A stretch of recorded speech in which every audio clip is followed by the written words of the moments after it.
വിശുദ്ധ ലൂക്ക അധ്യായം 7. ശതാധിപന്റെ ഭൃത്യനെ സുഖപ്പെടുത്തുന്നു. യേശു ജനങ്ങളോടുള്ള പ്രബോധനം അവസാനിപ്പിച്ച് കഫർനാമിലേക്ക് പോയി. അവിടെ ഒരു ശതാധിപന്റെ ഭൃത്യൻ രോഗം ബാധിച്ച് ആസന്ന മരണനായി കിടന്നിരുന്നു. അവൻ യജമാനന് പ്രിയങ്കരനായിരുന്നു. ശതാധിപൻ യേശുവിനെ പറ്റി കേട്ട് തൻ്റെ ഭൃത്യനെ സുഖപ്പെടുത്തണമെന്ന് അപേക്ഷിക്കാൻ ചില യഹൂദ പ്രമാണികളെ അവൻ്റെ അടുത്ത് അയച്ചു. അവർ യേശുവിൻ്റെ അടുത്ത് വന്ന് കേണപേക്ഷിച്ച് പറഞ്ഞു, നീ ഇത് ചെയ്തു കൊടുക്കാൻ അവൻ അർഹനാണ്. എന്തെന്നാൽ അവൻ നമ്മുടെ ജനത്തെ സ്നേഹിക്കുന്നു, നമുക്കൊരു സിനഗോഗ് പണിയിച്ചു തരികയും ചെയ്തിട്ടുണ്ട്. യേശു അവരോടൊപ്പം പുറപ്പെട്ടു. അവൻ വീടിനടുക്കാറായപ്പോൾ ആ ശതാധിപൻ തൻ്റെ സ്നേഹിതരിൽ ചിലരെ അയച്ച് അവനോട് പറഞ്ഞു, കർത്താവെ, അങ്ങ് ബുദ്ധിമുട്ടേണ്ട. അങ്ങ് എൻ്റെ വീട്ടിൽ പ്രവേശിക്കാൻ ഞാൻ യോഗ്യനല്ല. അങ്ങയെ നേരിട്ട് സമീപിക്കാൻ പോലും എനിക്ക് യോഗ്യതയില്ല എന്ന് ഞാൻ വിചാരിച്ചു. അങ്ങ് ഒരു വാക്ക് ഉച്ചരിച്ചാൽ മാത്രം മതി, എൻ്റെ ഭൃത്യൻ സുഖപ്പെട്ടുകൊള്ളും. കാരണം ഞാനും അധികാരത്തിന് കീഴ്പ്പെട്ടവനാണ്. എൻ്റെ കീഴിലും പടയാളികളുണ്ട്. ഞാൻ ഒരുവനോട് പോവുക എന്ന് പറയുമ്പോൾ അവൻ പോകുന്നു, വേറൊരുവനോട് വരിക എന്ന് പറയുമ്പോൾ അവൻ വരുന്നു. എൻ്റെ ദാസനോട് ഇത് ചെയ്യുക എന്ന് പറയുമ്പോൾ അവൻ ചെയ്യുന്നു. യേശു ഇത് കേട്ട് അവനെപ്പറ്റി വിസ്മയിച്ചു. തന്നെ അനുഗമിച്ചിരുന്ന ജനക്കൂട്ടത്തിന് നേരെ തിരിഞ്ഞ് അവൻ പറഞ്ഞു, ഞാൻ നിങ്ങളോട് പറയുന്നു, ഇസ്രായേലിൽ പോലും ഇതുപോലുള്ള വിശ്വാസം ഞാൻ കണ്ടിട്ടില്ല. അയക്കപ്പെട്ടവർ തിരിച്ചു ചെന്നപ്പോൾ ആ ഭൃത്യൻ സുഖപ്പെട്ടിരിക്കുന്നതായി കണ്ടു. നായിനിലെ വിധവയുടെ മകനെ പുനർജീവിപ്പിക്കുന്നു. അതിനുശേഷം അവൻ നായിൻ എന്ന പട്ടണത്തിലേക്ക് പോയി. ശിഷ്യന്മാരും വലിയ ഒരു ജനക്കൂട്ടവും അവനെ അനുഗമിച്ചു. അവൻ നഗര കവാടത്തിനടുത്തെത്തിയപ്പോൾ മരിച്ചുപോയ ഒരുവനെ ചിലർ എടുത്തുകൊണ്ടുവരുന്നത് കണ്ടു. ഒരു വിധവയുടെ ഏകപുത്രനായിരുന്നു അവൻ. പട്ടണത്തിൽ നിന്ന് വലിയൊരു ജനക്കൂട്ടവും അവളോടൊപ്പം ഉണ്ടായിരുന്നു. അവളെ കണ്ട് മനസ്സലിഞ്ഞ് കർത്താവ് അവളോട് പറഞ്ഞു, കരയേണ്ട. അവൻ മുന്നോട്ട് വന്ന് ശവമഞ്ചത്തിന്മേൽ തൊട്ടു. അത് വഹിച്ചിരുന്നവർ നിന്നു. അപ്പോൾ അവൻ പറഞ്ഞു, യുവാവേ, ഞാൻ നിന്നോട് പറയുന്നു, എഴുന്നേൽക്കുക. മരിച്ചവൻ ഉടനെ എഴുന്നേറ്റിരുന്നു. അവൻ സംസാരിക്കാൻ തുടങ്ങി. യേശു അവനെ അമ്മയ്ക്ക് ഏൽപ്പിച്ചു കൊടുത്തു. എല്ലാവരും ഭയപ്പെട്ടു. അവർ ദൈവത്തെ സ്തുതിച്ചുകൊണ്ട് പറഞ്ഞു, ഒരു വലിയ പ്രവാചകൻ നമ്മുടെ ഇടയിൽ ഉദയം ചെയ്തിരിക്കുന്നു. ദൈവം തൻ്റെ ജനത്തെ സന്ദർശിച്ചിരിക്കുന്നു.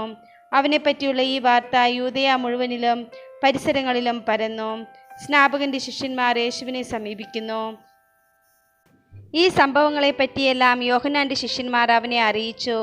അവൻ ശിഷ്യന്മാരിൽ 2 പേരെ വിളിച്ച്, വരാനിരിക്കുന്നവൻ നീ തന്നെയോ അതോ ഞങ്ങൾ വേറൊരുവനെ കാത്തിരിക്കണമോ എന്ന് കർത്താവിനോട് ചോദിക്കാൻ പറഞ്ഞയച്ചു. അവർ അവൻ്റെ അടുത്ത് ചെന്ന് പറഞ്ഞു, വരാനിരിക്കുന്നവൻ നീ തന്നെയോ അതോ ഞങ്ങൾ വേറൊരുവനെ കാത്തിരിക്കണമോ എന്ന് ചോദിക്കാൻ സ്നാപക യോഹന്നാൻ ഞങ്ങളെ നിന്റെ അടുത്തേക്ക് അയച്ചിരിക്കുന്നു. അപ്പോൾ യേശു വളരെ പേരെ രോഗങ്ങളിൽ നിന്നും പീഡകളിൽ നിന്നും അശുദ്ധാത്മാക്കളിൽ നിന്നും സുഖപ്പെടുത്തുകയും അനേകം കുരുടന്മാർക്ക് കാഴ്ച കൊടുക്കുകയും ചെയ്തു. അവൻ പറഞ്ഞു, നിങ്ങൾ കാണുകയും കേൾക്കുകയും ചെയ്തതെല്ലാം ചെന്ന് യോഹന്നാനെ അറിയിക്കുക. കുരുടന്മാർ കാണുന്നു, മുടന്തന്മാർ നടക്കുന്നു, കുഷ്ഠരോഗികൾ സുഖപ്പെടുന്നു, ചെകിടർ കേൾക്കുന്നു, മരിച്ചവർ ഉയർപ്പിക്കപ്പെടുന്നു, ദരിദ്രരോട് സുവിശേഷം പ്രസംഗിക്കപ്പെടുന്നു. എന്നിൽ ഇടർച്ചയുണ്ടാകാത്തവൻ ഭാഗ്യവാൻ. യോഹന്നാനെക്കുറിച്ച് യേശുവിൻ്റെ സാക്ഷ്യം. യോഹന്നാൻ്റെ ദൂതന്മാർ പോയപ്പോൾ യേശു അവനെപ്പറ്റി ജനക്കൂട്ടത്തോട് പറയാൻ തുടങ്ങി, നിങ്ങൾ എന്തു കാണാനാണ് മരുഭൂമിയിലേക്ക് പോയത്? കാറ്റ് തുലയുന്ന ഞാങ്ങണയോ? അല്ലെങ്കിൽ പിന്നെ എന്തു കാണാനാണ് നിങ്ങൾ പോയത്? മൃദുല വസ്ത്രങ്ങൾ ധരിച്ചവനെയോ? മോടിയായി വസ്ത്രം ധരിച്ച് ആഡംബരത്തിൽ ജീവിക്കുന്നവർ രാജകൊട്ടാരങ്ങളിലാണല്ലോ. അതുമല്ലെങ്കിൽ എന്തു കാണാനാണ് നിങ്ങൾ പോയത്? പ്രവാചകനെയോ? അതെ, ഞാൻ നിങ്ങളോട് പറയുന്നു, പ്രവാചകനേക്കാൾ വലിയവനെ തന്നെ. ഇവനെ പറ്റിയാണ് ഇങ്ങനെ എഴുതിയിരിക്കുന്നത്, ഇതാ, നിനക്ക് മുമ്പേ എൻ്റെ ദൂതനെ ഞാൻ അയക്കുന്നു. അവൻ മുമ്പേ പോയി നിനക്ക് വഴിയൊരുക്കും. ഞാൻ നിങ്ങളോട് പറയുന്നു, സ്ത്രീകളിൽ നിന്ന് ജനിച്ചവരിൽ യോഹന്നാനേക്കാൾ വലിയവനില്ല. എങ്കിലും ദൈവരാജ്യത്തിലെ ഏറ്റവും ചെറിയവൻ അവനേക്കാൾ വലിയവനാണ്. ഇത് കേട്ട് യോഹന്നാൻ്റെ ജ്ഞാനസ്നാനം സ്വീകരിച്ച സാമാന്യ ജനവും ചുങ്കക്കാരും ദൈവനീതിയെ പ്രഘോഷിച്ചു. ഫരിസേയരും നിയമജനമാകട്ടെ യോഹന്നാൻ്റെ ജ്ഞാനസ്നാനം സ്വീകരിക്കാതെ തങ്ങളെപ്പറ്റിയുള്ള ദൈവഹിതം നിരസിച്ചു കളഞ്ഞു. ഈ തലമുറയെ എന്തിനോടാണ് ഞാൻ ഉപമിക്കേണ്ടത്? അവർ ആരെപ്പോലെയാണ്? ഞങ്ങൾ നിങ്ങൾക്ക് വേണ്ടി കുഴലൂതിയെങ്കിലും നിങ്ങൾ നൃത്തം ചെയ്തില്ല. ഞങ്ങൾ നിങ്ങൾക്ക് വേണ്ടി വിലാപഗാനം ആലപിച്ചുവെങ്കിലും നിങ്ങൾ കരഞ്ഞില്ല എന്ന് ചന്തസ്ഥലത്തിരുന്ന് കൂട്ടുകാരോട് വിളിച്ചു പറയുന്ന കുട്ടികളെ പോലെയാണ് അവർ. എന്തെന്നാൽ യോഹന്നാൻ അപ്പം ഭക്ഷിക്കാത്തവനും വീഞ്ഞു കുടിക്കാത്തവനുമായി വന്നു. അവനെ പിശാച് ബാധിച്ചിരിക്കുന്നു എന്ന് നിങ്ങൾ പറയുന്നു. മനുഷ്യപുത്രൻ ഭക്ഷിക്കുന്നവനും പാനം ചെയ്യുന്നവനുമായി വന്നു. അപ്പോൾ ഇതാ, ഭോജനപ്രിയനും മദ്യപനും ചുങ്കക്കാരുടെയും പാപികളുടെയും സ്നേഹിതനുമായ മനുഷ്യൻ എന്ന് നിങ്ങൾ പറയുന്നു. ജ്ഞാനം ശരിയെന്ന് തെളിയുന്നത് അത് സ്വീകരിക്കുന്നവരിലൂടെയാണ്. പാപിനിക്ക് മോചനം. ഫരിസേയരിൽ ഒരുവൻ തന്നോടൊത്ത് ഭക്ഷണം കഴിക്കാൻ അവനെ ക്ഷണിച്ചു. യേശു അവൻ്റെ വീട്ടിൽ പ്രവേശിച്ചു ഭക്ഷണത്തിനിരുന്നു. അപ്പോൾ ആ പട്ടണത്തിലെ പാപിനിയായ ഒരുവൾ ഫരിസേയൻ്റെ വീട്ടിൽ അവൻ ഭക്ഷണത്തിനിരിക്കുന്നു എന്നറിഞ്ഞ് ഒരു വെൺകൽഭരണി നിറയെ സുഗന്ധതൈലവുമായി അവിടെ വന്നു. അവൾ അവൻ്റെ പിന്നിൽ പാദത്തിനരികെ കരഞ്ഞുകൊണ്ട് നിന്നു. കണ്ണീരുകൊണ്ട് അവൾ അവൻ്റെ പാദങ്ങൾ കഴുകുകയും തലമുടി കൊണ്ട് തുടയ്ക്കുകയും ചുംബിക്കുകയും സുഗന്ധതൈലം പൂശുകയും ചെയ്തു.